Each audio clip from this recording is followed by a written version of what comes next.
बदल के भेस गलियों में वो जाना याद आता है, कांधे पे राशन की बोरियां लेकर गश्त लगाना याद आता है। जब भी इस उम्मत की माएँ तरसती है आटे के लिए, मुझे उमर का वो दौर खिलाफत याद आता है। बहादुरों के बहादुर इस्लाम की शान हजरत उमर बिन अल-खत्ताब, जो आधी दुनिया पे हुकूमत करने के बाद भी मस्जिद में झाड़ू दे रहे थे, जिसके बस नाम से ही रोमा और फारिस जैसी बड़ी बड़ी सल्तनत खौफ खाती हो। और हजरत उमर अक्सर पैरों के नीचे सो जाया करते थे, जिनकी हुकूमत में मुसलमानों ने Iraq, Iran, Armenia, Georgia, Syria, Jordan, फलस्तीन, लेबनान, तुर्कमेनिस्तान जैसे मुल्क फतह किए और इस्लामिक सल्तनत को आधी दुनिया तक फैला दिए। और जिस पर मक्का वालों ने कहा था अगर दुनिया में और एक उमर होता तो पूरी दुनिया में इस्लाम फैल जाता। और नबी ने कहा था अगर मेरे बाद कोई नबी होता तो वो उमर होता। जिस रास्ते से उमर गुजर जाए उस रास्ते से शैतान गुजर नहीं सकता। दोस्तों, आज के इस शानदार वीडियो में हम लोग हजरत उमर फारूक के सीरत को बारे में जानेंगे, तो इस वीडियो में बने रहें आखिर तक। दोस्तों, हजरत उमर हजरत हमजा के तरह अरब के जाने माने पहलवान में मशहूर थे। अरब वाले आप दोनों की बहादुरी का जिक्र और आप दोनों की इज्जत बहुत क्या करते थे। हजरत उमर इस्लाम लाने से पहले इस्लाम के बहुत बड़े दुश्मन थे। नाउजुबिल्लाह, अपनी नंगी तलवार लेकर मोहम्मद रसूलुल्लाह को कत्ल करने के लिए घर से निकले थे। बनी ज़ोहरा के एक फर्द ने पूछा, उमर नंगी तलवार लेकर किधर जा रहे हो, किधर जाने का इरादा है? तो हजरत उमर फारूक बोले, मेरा इरादा मोहम्मद रसूलुल्लाह को कत्ल करने का है। नाउजुबिल्लाह। तो उस शख्स ने कहा, अगर ऐसा करोगे तो क्या बनी हाशिम और बनी ज़ोहरा तुम्हें छोड़ देंगे? तो उस पर हजरत उमर फारूक ने कहा, मुझे मालूम होता है कि तुमने भी अपना आबाई वतन को छोड़कर मोहम्मद रसूलुल्लाह के दीन को अपना लिए हो। तो उस शख्स ने बोला, एक बात बोलूं तो तुम्हें बहुत हैरानी होगी, तुम जिस नबी को कत्ल करने के लिए जा रहे हो, तुम्हारे बहनोई और बहन उस नबी के दीन को अपना लिए हैं।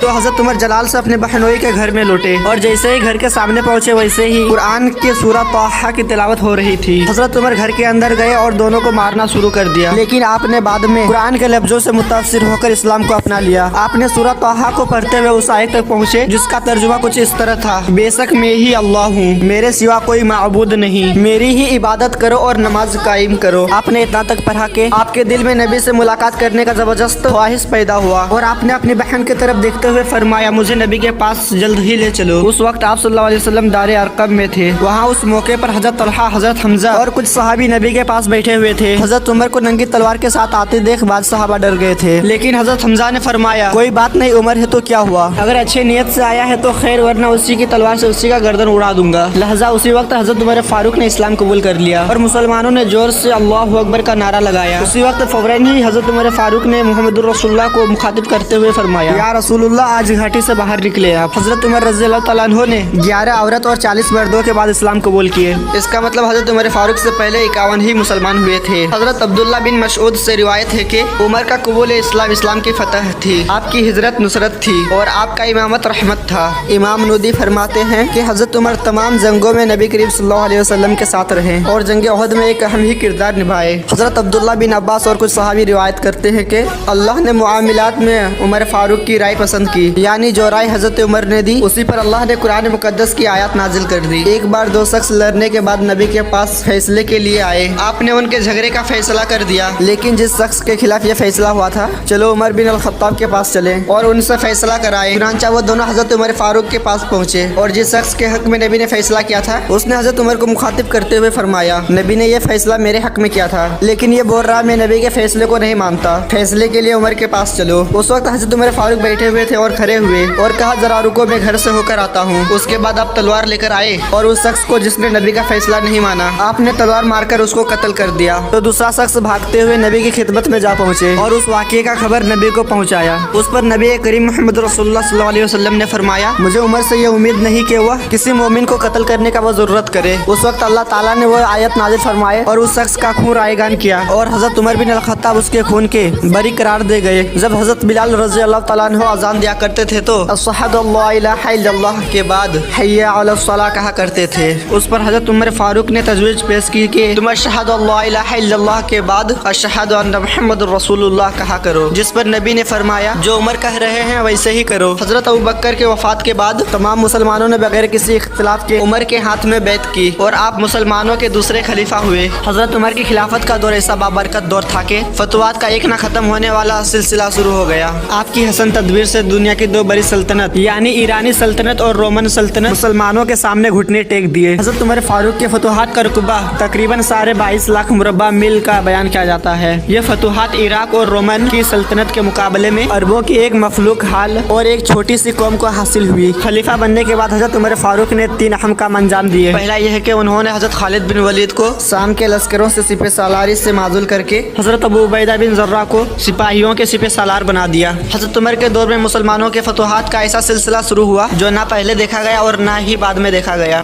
हजरत अमर बिन अल-आस गवर्नर थे मिस्र के। एक घोर दौर में उसके बेटे ने घोड़ा दौड़ाया और बाकी लोगों ने भी घोड़ा दौड़ाया। इस दौर में एक गरीब आदमी के बच्चे का घोड़ा अमर बिन अल-आस के बेटे के घोड़े से आगे निकल गया तो अमर बिन अल-आस के बेटे को गुस्सा आया और उसने गुस्से से गरीब आदमी के बेटे को मारना शुरू कर दिया। उस लड़के के बाप ने हजरत उमर से फरियाद लगाया और हजरत उमर को वह वाकया सुनाया तो हजरत उमर ने पूरे मदीने के लोगों को इकट्ठा किया और उस गरीब बच्चे को बुलाया और अमर बिन अल-आस के बेटे को भी बुलाया और हजरत उमर ने अपनी लाठी और कोरा उस बच्चे को दिया और उससे कहा अमर बिन अल-आस के बेटे को कोरा मारो और कोरा तब तक मारो जब तक तेरे दिल को सुकून ना मिले। दास्तान फारूक आज़म अमीरुल मोमिनीन खलीफाए दोकुम सहाबाए रसूल। हजरत उमर 582 या 83 ईस्वी में मक्का में पैदा हुए। उनकी वालिदा का नाम हंतमा और वालिद का नाम खत्ताब था और उनके दादा का नाम नुफेल था। हजरत उमर बचपन से ही बहुत बहादुर थे जिसकी बहादुरी का जिक्र मक्का वाले करते थे और आपकी बहुत इज्जत क्या करते थे। हजरत उमर को मेरे नबी ने फारूक के खिताब से नवाजा था। फारूक का मतलब होता है सच को झूठ से अलग करने वाला। हजरत उमर के बारे में नबी ने फरमाया था लौ काना बादी नबिय्यन लकाना उमर, अगर मेरे बाद कोई नबी होता तो वो उमर होता। जिस रास्ते से हजरत उमर गुजर जाए उस रास्ते से शैतान गुजर नहीं सकता। उमर की खुशबू से शैतान भागता है। हजरत अबू बकर सिद्दीक रज़ियल्लाहु तआला अन्हु के बाद हजरत उमर फारूक रज़ियल्लाहु तआला अन्हु ने ही खिलाफत को संभाला। हजरत उमर के खिलाफत में मुसलमानों ने कई मुल्क फतह किए। हजरत उमर के दौर में मुसलमानों ने इराक को जीता, ईरान को जीता, आर्मेनिया को जीता, जॉर्जिया को जीता, सीरिया को जीता, जॉर्डन को जीता, फलस्तीन को जीता, लेबनान को जीता और तुर्कमेनिस्तान को जीता। हजरत उमर की काबिलियत और सच्चाई को देखकर मुसलमानों ने हजरत उमर को अपना खलीफा तस्लीम किया था। हजरत उमर एक ऐसे हुक्मरान थे जो कहा करते थे कि अगर दरियाए कोहरत के किनारे कोई जानवर भी प्यासे मर जाए तो उसका हिसाब उमर को देना पड़ेगा। हजरत उमर के अदल व इंसाफ का यह हाल था कि जब आपका इंतकाल हुआ था तो कोसों मील दूर एक जंगल का चरवाहा भागते हुए मदीने में पहुंचा तो कहने लगा लोगों आज उमर का फौत हो गया है। लोगों ने हैरत से पूछा तुम मदीने से दूर एक जंगल में रहते हो, तुम्हें इस हादसे के बारे में किसने बताया? तो चरवाहे ने कहा जब हजरत उमर जिंदा थे तो मेरे भेड़ बेखौफ होकर जंगल में चेरा करती थी, कोई दरिंदा उसकी तरफ आंख उठाकर नहीं देखता था और आज एक भेड़िए ने मेरे भेड़ को उठाकर ले गया तो मैंने भेड़िए की इस हिम्मत से देख लिया कि उमर अब इस दुनिया में नहीं रहे। हजरत उमर का इंसाफ कुरान और हदीस और हक वाला था। हजरत उमर के पास कुछ लोग सिफारिश लेकर आए और कहने लगे अमीरुल मोमिनीन खालिद बिन वलीद के बिना जंग कैसे होगा? आपने जो खालिद बिन वलीद को सिपह सालारी से निकाल दिया। तो हजरत उमर फारूक ने कहा हाँ सिपह सालारी से तो निकाला है पर वह जंग में जाएंगे सिपह सालार बनकर नहीं, मामूली सिपाही बनकर, लेकिन सिपाहियों के सिपह सालार कोई और होगा। तो सहाबाओं ने कहा इस फैसले को लेने पर कोई वजह है अमीरुल मोमिनीन? तो हजरत उमर ने कहा हाँ वजह है। मैं मुसलमानों को यह बताना चाहता हूँ कोई भी जंग खालिद बिन वलीद के वजह से नहीं जीतते हैं। जंग जीतते हैं तो अल्लाह ताला की मदद से। एक बार लाहौर के मुसलमानों ने अंग्रेज सरकार को धमकी दिया और कहा अगर हम सब घर से निकल जाए तो तुम्हें चंगेज खान और हलाकू खान याद दिला देंगे। तो यह सुनकर जवाहरलाल नेहरू मुस्कुराए और लाहौर के मुसलमानों से कहा अफसोस आज चंगेज खान की धमकी देने वाले मुसलमान ये भूल चुके हैं कि उसके तारीख में एक इंसाफ पसंद हजरत उमर भी थे।